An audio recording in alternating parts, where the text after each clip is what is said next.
Hello everyone, I am Kalpana Singh and welcome to our Creative Edge channel. आज का अपना topic most important topic for NID is the sequential drawing. Sequential drawing के आपने mostly बहुत सारे question देखे होंगे। प्रीवियस ईयर भी इसके 3 क्वेश्चंस आए थे, आपने अगर गो थ्रू किया होगा तो। सिक्वेंशियल ड्राइंग एक बहुत इंपॉर्टेंट टॉपिक है। उससे आपके 2 टॉपिक्स कवर हो जाते हैं। अगर आप सिक्वेंशियल ड्राइंग को बहुत अच्छे से पढ़ते हो तो 2 टॉपिक कवर हो रहे होते हैं। एक तो आपका स्टोरी वर्डिंग कवर हो रहा होता है, दूसरा आपका जो टॉपिक ही है पर्टिकुलर सिक्वेंशियल वो भी होगा। सो इसको किस तरह से रेडी करना है, क्या वो इम्पोर्टेंट पार्ट है जिस पर हमें ज्यादा ध्यान रखना है, इसको अटेम्प्ट करते टाइम। सो आज का वीडियो में हम लोग इसी से रिलेटेड डिस्कशन करेंगे। सो स्टार्ट करते हैं अपने आज के topic sequential drawing. So first पहले मैं पता होना चाहिए कि सिक्वेंशियल ड्राइंग है क्या। अगर हम बात करते हैं सिक्वेंशियल ड्राइंग की, तो क्रिएट अ सिक्वेंशियल ड्राइंग जो होता है ना, जो एक तरह की विजुअली जो स्टोरी है, जो इमेजेस के थ्रू कनेक्ट करके दिखाई जाती है एक एक सीरीज में। इसके क्वेश्चन किस टाइप से आते हैं, पहले हम लोग वो समझते हैं। सबसे पहले स्टोरी वर्डिंग का क्लियर होना जरूरी है कि आपको हर एक इमेज को इस तरह से रेडी करना है कि वो हर एक फ्रेम एक दूसरे से कनेक्टेड नजर आए। ओके, जो विजुअली हमें रिप्रेजेंट करना होता है। अब आते हैं नेक्स्ट की सिक्वेंशियल ड्राइंग हमें बनाना कैसे होता है, क्या होता है, किस तरह के क्वेश्चंस आते हैं और वो बनाने के बाद दिखता कैसा है। आप देखेंगे ये क्वेश्चन है आपका सिक्वेंशियल ड्राइंग का फर्स्ट, जिसमें है draw 4 stage of any one of the following. इसमें से एक क्वेश्चन के उसको पिक किया है कि कौन सा सीक्वेंस लेना था, तो वो था a shirt on the cloth line from a bed to dry. मैं इसका सीक्वेंस दिखाना था। तो अब आप देख रहे हो इसका सीक्वेंस, देखो कलर नहीं करना है, ये सिर्फ आपको एक एग्जाम्पल के लिए दिया हुआ है। एनआईडी और एनआईएफटी का ये सबसे इंपॉर्टेंट टॉपिक में से एक है। कहीं ना कहीं ये पूछा जाता है एनआईडी या एनआईएफटी में, तो 101% कई बार देखा होगा। अगर आपने क्वेश्चन पेपर देखा होगा, बहुत बार रिपीटेड ये क्वेश्चन आया हुआ है। सिक्वेंशियल ड्राइंग का फर्स्ट पार्ट देखो, हमारी जो फर्स्ट स्टेज होती है ये आपको इस तरह से अटेम्प्ट करना है। फर्स्ट और लास्ट स्टेज आपकी सबसे इंपॉर्टेंट होती है, क्योंकि वही आपका बिगनिंग टू एंडिंग वाला पार्ट रहता है। इन दोनों को बहुत अच्छे से बनाइए। जैसे कि फर्स्ट वाले पार्ट की बात करेंगे तो बहुत मतलब गीला है, पानी गिर रहा है, सल दिखाना है, ये सारी चीजें। तो इसका एक एक स्टेप आपको लास्ट अपने एंडिंग में प्रूव करना होता है कि हाँ, मेरा एक सीक्वेंस यहाँ पे चल रहा है। तो हर एक इमेज, जैसे नेक्स्ट क्या स्टेप होगा, उसके बाद का नेक्स्ट स्टेप क्या होगा, लास्ट में आपको इसकी एंडिंग दिखानी होती है, जो कि आपका लास्ट उसमें ऑप्शन दिया होता है, यानी कि ड्राई। ड्राई दिखाने के लिए हम लोगों ने क्या किया, एयर का दिखाया कि हवा है, लाइट वेटेड हो गया। यहाँ कैसे दिखाया, हैवी है। ओके, और यहाँ क्या दिखाया, लाइट वेटेड है। उसके बीच के 2 पार्ट, मतलब प्रोसेस को हमने इन 2 फ्रेम में कंप्लीट बताया है। अब इसके क्या तरीके हैं, यानी कि टिप्स एंड ट्रिक्स, जब भी आप सिक्वेंशियल ड्राइंग के क्वेश्चन अटेम्प्ट करते हैं। देखिए, सबसे इंपॉर्टेंट है पैनल्स। आपको बहुत लिमिटेड पैनल दिए जाते हैं सिक्वेंशियल ड्राइंग में। मुश्किल से आपको 2 या 3 पैनल ही मिलते हैं। 3 और 4 आप मान के चलो कि आपको 3 और 4 पैनल ही उसमें गिवन होंगे। तो 3 और 4 पैनल में, जिसमें एनआईडी में आपको ब्लैक एंड व्हाइट बनाना होता है, और एनआईएफटी की अगर हम बात करें तो उसमें आपको कलर करने के लिए वो बोल सकते हैं। पहले आप इसको ब्लैक एंड व्हाइट में ट्राई करिए, क्योंकि पहला आपका अभी एग्जाम एनआईडी का है।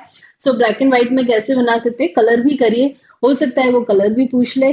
तो फर्स्ट आपको सबसे पहले पैनल्स की जो रिक्वायरमेंट है, मतलब कितने पैनल में उस विजुअल सीक्वेंस को आपको दिखाना है, पहले आपको उसको देखना चाहिए।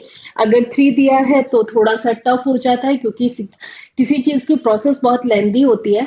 लेंदी प्रोसेस को शॉर्ट करके उसको बहुत क्रिएटिव तरीके से रिप्रेजेंट करना, यही आपका चैलेंज होता है। सबसे इंपॉर्टेंट है, पहले आप फ्रेम को देखिए। फ्रेम को देखने के बाद नेक्स्ट आपका जो आता है क्लियर बिगनिंग। जो आपकी बिगनिंग होती है उसको एकदम क्लियर दिखाना है। जैसे कि हमने स्टार्टिंग में देखा था कि वेट, मतलब एक गीली टी शर्ट से, और वो कैसे दिखेगी, तो बिगनिंग आपकी बहुत क्लियर होनी चाहिए। आपको जो आपका मिडिल वाला पार्ट है वो आपका सीक्वेंस होता है, जिसमें आपको 1 या 2 फ्रेम में उसका सीक्वेंस दिखाना होता है, क्योंकि हमारे पास क्लियर 2 फ्रेम तो हमें पता होता है कि बिगनिंग क्या है और एंडिंग क्या है। बट हमें प्रोसेस दिखाने में थोड़ा सा टफ फील करते हैं अगर उसमें सिर्फ एक ही फ्रेम हो तो। उसको अटेम्प्ट करने के क्या तरीके हैं वो उसमें हम लोग डिस्कस करते हैं। पहला, पैनल। सबसे पहले हमें पैनल देखना है, 3 है कि 4 है, कितने पैनल में हमें उस सीक्वेंस को रेडी करना है। सेकंड, आपको क्लियर बिगनिंग दिखानी है, वहां पे कोई कंफ्यूजन नहीं दिखाना है, जितना फोकस कर सकते हो बिगनिंग में आप बहुत क्लियर और नीट एंड क्लियर आप उस इमेज को ड्रॉ करिए। एंडिंग, वो भी आपकी बिल्कुल क्लियर समझ में आनी चाहिए कि आपने जो उसका सीक्वेंस पूछा है उसका एंड आपने बहुत अच्छे से बताया है। Use a dynamic angles and perspective. देखिए हमारे पास बहुत लिमिटेड फ्रेम होती है, जब हमारे पास लिमिटेड फ्रेम है तो हम एक जैसी, जैसे अभी आपको टी शर्ट का वो दिखाया था वैसा नहीं बनाना है, आपको अलग अलग एंगल का। वो तो बहुत नॉर्मल सा एक क्वेश्चन था, बट एनआईटी इससे ज्यादा क्रिएटिव क्वेश्चन आपसे पूछता है। उसका भी लास्ट में हम सॉल्यूशन देखेंगे। तो बहुत डायनामिक एंगल का यूज करिए, डिफरेंट टाइप के पर्सपेक्टिव का यूज करिए विद विजुअल। जो होता है ना, जैसे हमने बोला कि आपको different play with a visual transition. So use a technique like a zoom in, ठीक है, वाइड एंगल, क्लोजअप एंगल, यही हम लोग स्टोरी बोर्डिंग में यूज करते हैं। वही चीज आपको सिक्वेंशियल के फ्रेम में आपको प्रोसेस दिखाने में भी यूज करना है। जैसे कि आप टी बना रहे हो या आप टी मेकिंग वाला क्वेश्चन सॉल्व कर रहे हो, तो टी मेकिंग वाले क्वेश्चन में आप कैसे दिखाओगे? चाय को अगर बनाते हुए दिखा रहे हो तो एक ही फ्रेम नहीं बनाए, कभी आप उसको जूम करके दिखाइए कि चाय को उसमें छान रहे हैं, कभी आप ऐसे दिखाइए, टॉप व्यू दिखाइए, साइड व्यू दिखाइए, फ्रंट व्यू दिखाइए।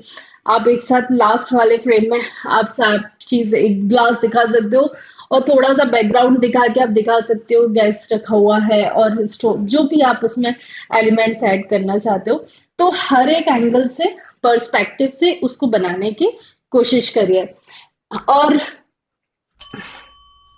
To related ideas, ideas repeat, जो देखो अब एक ही, जैसे टी शर्ट वाला था, अब उसमें रिपीटेशन एक जैसा है, अगर हम उसमें थोड़ा सा एंगल्स में, जैसे कि ब्लो वाला है तो आपने देखा कि हवा वाला ब्लो दिखा रहे थे, तो जब होता है एक ही जैसे एलिमेंट जब रिपीट हो रहे होते हैं तो उसमें सबसे बेस्ट होता है अलग अलग, यानी कि आपके ऑब्जेक्ट है, जब आप जितना उसमें डिफरेंट एंगल यूज करोगे वो हर एक फ्रेम यूनिक नजर आएगी, और यहीं से आपको सबसे ज्यादा मार्क्स मिलते हैं। अगर 3 फ्रेम है, तीनों फ्रेम को zoom in, zoom out, top view, side view, इन सारे 4-5 जो एंगल्स आपको बहुत पसंद आते हैं देखने में और बनाने में, उन सब एंगल में से जो बेस्ट आपके 3 और 4 एंगल्स है उनमें हर फ्रेम में आप अलग अलग एंगल का यूज करिए। यही यहीं से आपको सबसे ज्यादा मार्क्स मिलने के चांसेस होते हैं। प्रोसेस तो सब एक जैसी दिखा दें, बट आपने जैसे ही डिफरेंट एंगल्स का यूज किया और बहुत यूनिक तरीके से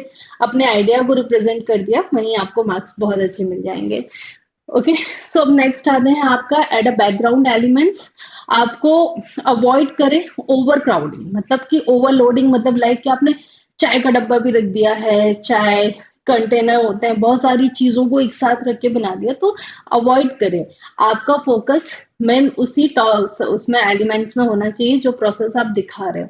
सो अलग अलग बहुत ज्यादा ओवर क्राउडेड बनाने की जरूरत नहीं है, ओवरलोडिंग नहीं दिखाने की जरूरत है। लिमिटेड एलिमेंट्स का यूज करें जो आपके वहां पर यूजफुल लग रहे हैं, उससे ज्यादा बनाने से आप सीन क्रिएशन, बहुत सारे स्टूडेंट सीन क्रिएशन टाइप में क्वेश्चन को सॉल्व करना शुरू कर, वो आपका टाइम टेकिंग भी है और उसकी नीड भी नहीं है। सो सिर्फ उससे क्या होता है, जो आपका मेन टॉपिक है जो फोकस करना चाहिए वही मिसिंग हो जाता है।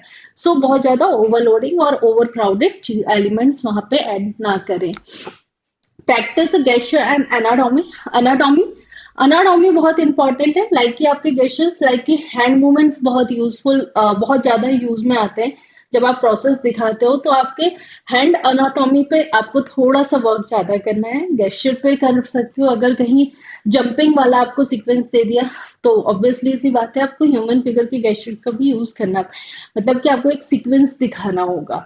तो उस सीक्वेंस को दिखाने के लिए आपको ह्यूमन फिगर्स पे थोड़ा सा फोकस ज्यादा करना है, हैंड एनाटॉमी पे ज्यादा करना है। जैसे शूज लेस वाला आ गया, अलग अलग एंगल से बना रहे, तो हर जगह कहीं ना कहीं बॉडी के पार्ट्स जो होते हैं, फिगर्स होते हैं, वो आपके यूजफुल रहते हैं। तो इनकी प्रैक्टिस थोड़ा सा ज्यादा करिए जब आप सीक्वेंस का ड्रॉ करते हो। अब ये आपका प्रीवियस ईयर का क्वेश्चन पेपर है, जिसमें आपको, ये आप देख लो 3 फ्रेम में आया था। आपका ये क्वेश्चन 3 फ्रेम में पूछा गया था, बहुत ज्यादा प्रोसेस नहीं, आपको ज्यादा फ्रेम उन्होंने गिवन नहीं थी। तो आपका था सी सेल्स बीट्स टू ज्वेलरी। तो आपको जो सी सेल्स होती हैं उनसे आपको ज्वेलरी को रेडी करना था, यानी कि बीट्स टू ज्वेलरी लंबी प्रोसेस है, बट हमें लिमिटेड चीजों में दिखाना था। अब यहाँ पे जितने प्रोसेस हम लोगों ने समझे हैं वो आपको यहाँ पे समझ आ जाएंगे। जैसे फर्स्ट, सेकंड, थर्ड फ्रेम दिख रही है। सो फर्स्ट में क्या है, कलेक्शन बताया है सीड्स का। अब देखो एंगल कैसा है, कैमरे का एंगल इस तरह से रखा है कि दोनों चीजों को मतलब बहुत ज्यादा चीजों को नहीं दिखाया, थोड़ा सा जूम आउट कर दिया। और यहाँ पर आपको दिखाया कि यहाँ पे सीड्स को कलेक्ट कर रहे हैं, तो हैंड अनाटॉमी का यहाँ पर यूज किया गया है। सेकंड वाले फ्रेम में करेंगे, थोड़ा जूम कर दिया कि जब ज्वेलरी हमें क्रिएट करनी है तो हमें उसको जूम करके दिखाना पड़ा कि यहाँ पे होल कर रहे हैं और यहाँ से जो भी थ्रेड होगा उससे हम लोग ज्वेलरी क्रिएट करेंगे। कुछ जो भी हमारे एलिमेंट्स वहां यूज कर रहे हैं, कुछ पीसेस वहां पे रख दिया, making hole in a cells. तो होल के लिए इस पे ज्यादा हमने फोकस कर दिया, तो जूम इन कर दिया। अब लास्ट वाले फ्रेम में आते हैं ज्वेलरी, नेकलेस जो हमारा फाइनल प्रोडक्ट है उसको हमने यहाँ पर शो कर दिया नीडल के साथ कि ये ज्वेलरी इस तरह से रेडी हो गई। तो आप इन सबको कैसा, अब देखो बहुत ज्यादा चीजों को ऐड नहीं किया हमने, final product. Negative positive space का बहुत ध्यान रखना है, जितना आपका नेगेटिव पॉजिटिव स्पेस का यूज बैलेंस के साथ करोगे उतना ही आपका वो क्रिएटिव दिखेगा। अब हम आते हैं अपने last, all India open mock हम लोगों का अपना डेट आपकी रहेगी 24 नवंबर। जो भी स्टूडेंट्स इंटरेस्टेड हैं स्मॉक में, आप हमारे साथ कनेक्ट कर सकते हैं। डेट को प्लीज नोट डाउन कर लें, संडे 24 नवंबर को all India open mock online mode पर रहेगा।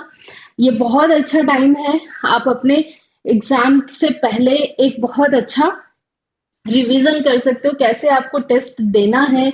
एक बहुत अच्छा आपका एक वो हो जाएगा, प्रैक्टिस हो जाएगी मॉक के थ्रू। अगर आप इंटरेस्टेड हैं तो कमेंट बॉक्स में मैसेज कर सकते हैं, और इससे रिलेटेड आप कोई इंफॉर्मेशन चाहते हैं तो प्लीज आप जो भी कंटेंट से रिलेटेड जो भी आप जानना चाहते हैं, तो जो भी इंटरेस्टिंग चीज है, ज्वाइन आवर टेलीग्राम चैनल। आप जो भी कंटेंट टिप्स अपडेट जो भी चीजें हैं हम लोगों के, अगर आप टेलीग्राम ग्रुप से जुड़ जाते हैं तो वहां पर आपको डेली कुछ ना कुछ न्यू अपडेट मिलती रहेगी। और ऑल इंडिया मॉक की डेट प्लीज आप उसको कहीं पर भी नोट डाउन कर लीजिए, संडे 24 नवंबर। और प्रैक्टिस करिए, और बहुत सारी प्रैक्टिस करिए, और फिर कोई कंफ्यूजन आता है तो क्रिएटिव एज हमेशा आपके साथ है। Okay, bye bye, take care.